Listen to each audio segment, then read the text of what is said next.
दोस्तों, समस्या ही समाधान की जननी है और समाधान ही समस्या की भी जननी है। इस बात को समझाने के लिए एक मिनट की कहानी के माध्यम से हम प्रयास करते हैं। एक बार एक व्यक्ति जो अरब देश के शेख हैं, जो राजा जिसको कहते हैं, वहाँ के जो मालिक हैं, उन शेखों के पास एक व्यक्ति जाता है और वह पूछता है, बताइए आपके पूर्वज इस रेगिस्तान में, इस मरुभूमि में किस प्रकार के सवारी का वाहन का उपयोग चलने के लिए किया करते थे। वह शेख बोलता है, मेरे पूर्वज ऊंट का उपयोग किया करते थे चलने के लिए सवारी के रूप में।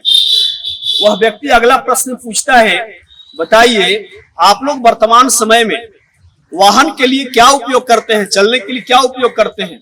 वह शेख बोलता, दुनिया की सबसे लग्जरी व्यवस्था, दुनिया की सबसे महंगी, सबसे बड़ी बड़ी व्यवस्था हम लोग चलने के लिए या अपने शौक की पूरा करने के लिए आज वर्तमान समय में उपयोग करते हैं। अगला प्रश्न वह व्यक्ति पूछता है, बताइए आपके आने वाले जो खानदान के लोग होंगे वे किस प्रकार की वाहन का उपयोग करेंगे।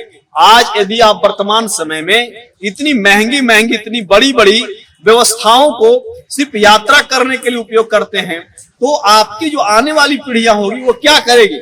वह शेख बड़ा सुंदर जवाब देता है, मेरे आने वाली जो पीढ़ियां होगी वह फिर से ऊंट पर ही चलेगी। इस बात को सुनकर, इस जवाब को सुनकर वह व्यक्ति चकित हो जाता है और पूछता है, ऐसा क्यों।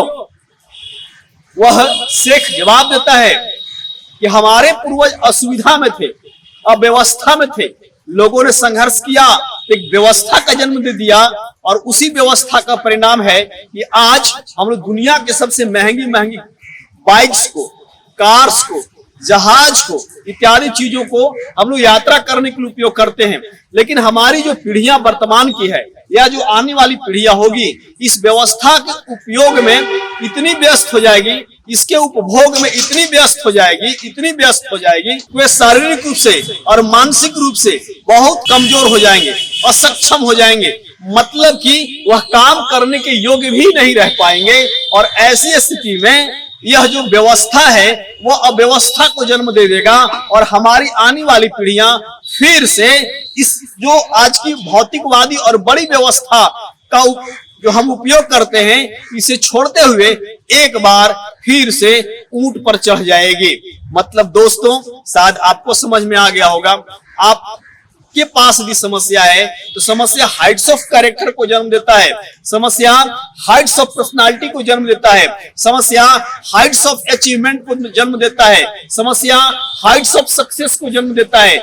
ऐसी सफलता जिसे आज तक बहुत काल में किसी ने प्राप्त नहीं कर पाया और संभवतः भविष्य में भी कोई नहीं कर पाएगा।